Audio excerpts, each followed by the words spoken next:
Assalamualaikum warahmatullahi wabarakatuh. Setiap yang bernyawa pasti akan merasakan mati. Kematian adalah kepastian yang tak bisa kita hindari, tak peduli kita siapa, di mana kita, atau apa jabatan kita. Ia datang tanpa kompromi, membawa kita dari kehidupan dunia menuju akhirat yang kekal.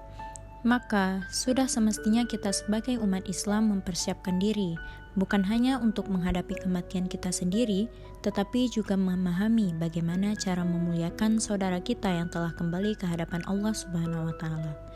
Kami dari kelompok 9 akan membahas tata cara tajhiz mayit, mulai dari memandikan, mengafani, menyalatkan, dan menguburkan jenazah sesuai dengan tuntutan Rasulullah SAW. Semoga ini bermanfaat dan menjadi pengingat bagi kita semua akan hakikat kehidupan yang sesungguhnya.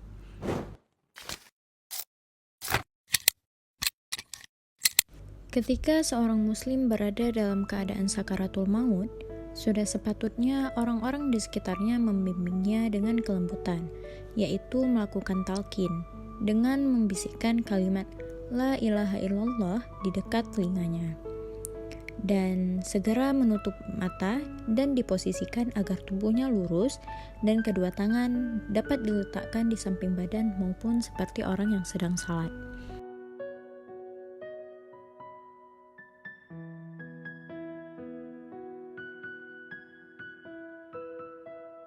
Lalu, segera siapkan keperluan untuk memandikan jenazah seperti air bersih, air sabun, kain penutup aurat, dan juga sarung tangan.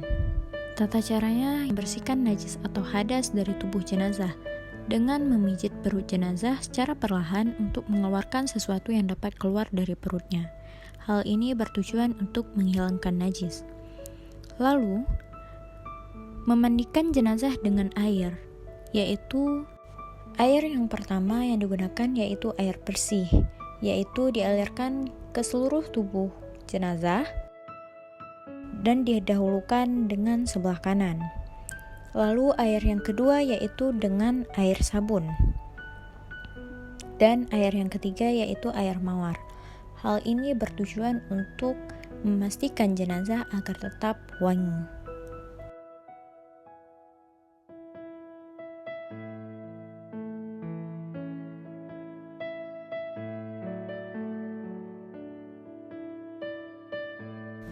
Setelah jenazah dimandikan, diakhiri dengan berwudu dan dikeringkan agar tidak membasahi kain kafan. Lalu dianjurkan untuk memberi wangi-wangian.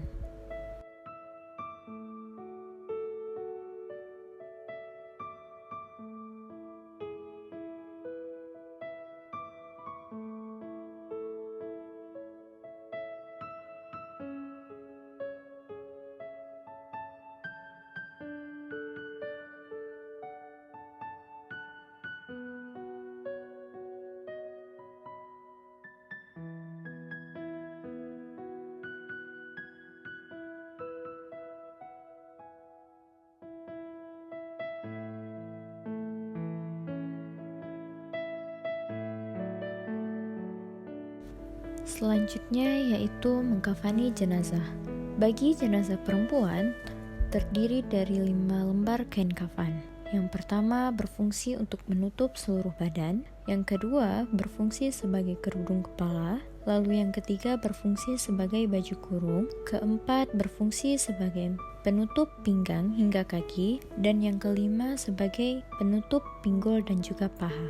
Tata caranya yaitu, yang pertama, menyusun kain kafan yang sudah dipotong-potong untuk masing-masing bagian dengan tertib dan juga serta ditaburi dengan wangi-wangian atau dengan kapur barus.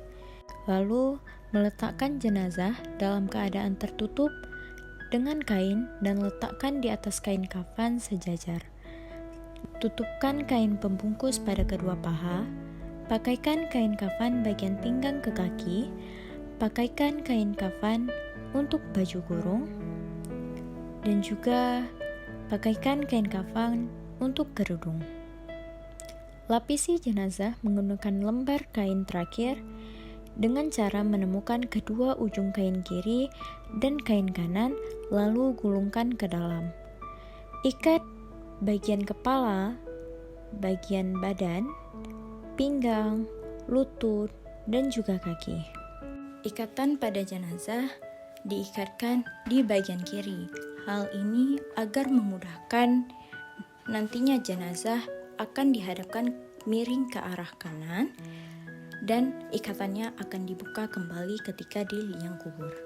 Dan setelah itu dapat langsung disolatkan sebelum dimakamkan.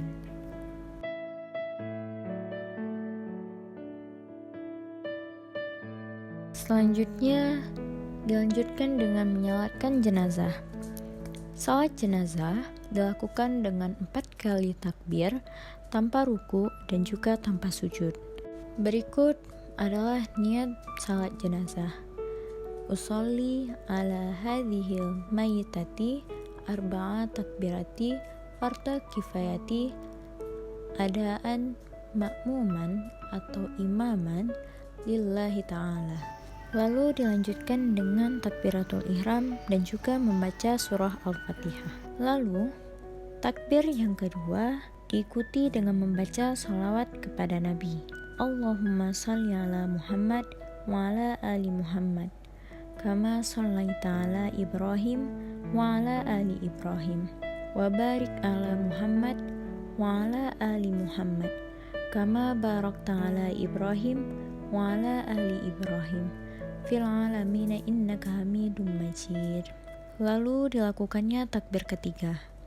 Pada takbir yang ketiga dibacakannya doa kepada jenazah, yaitu Allahumma gfir laha warhamha wa'afiha wa'fu anha wa akrim nuzulaha wa wa'si madkhalaha waqsilha bil ma'i wassalji wal baradi wa nakkiha minal khataya kama yunaqqas sawbul abyadu minad danasi wa abdilha daran khairan min dariha wa ahlan khairan min ahliha wa zawjan khairan min zawjiha wa qiha fitnatal qabri wa adzaban nar.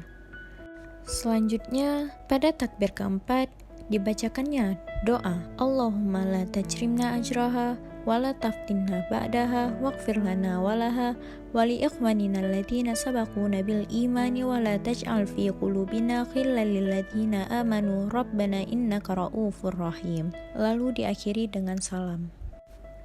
Lalu setelah disalatkan, harap jenazah segera untuk dikuburkan.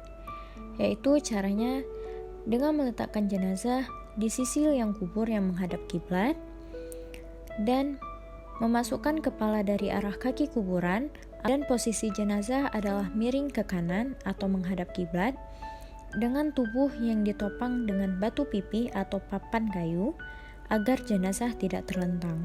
Lalu semua tali pada kain kafan yang tadi diikat harap dilepas semua.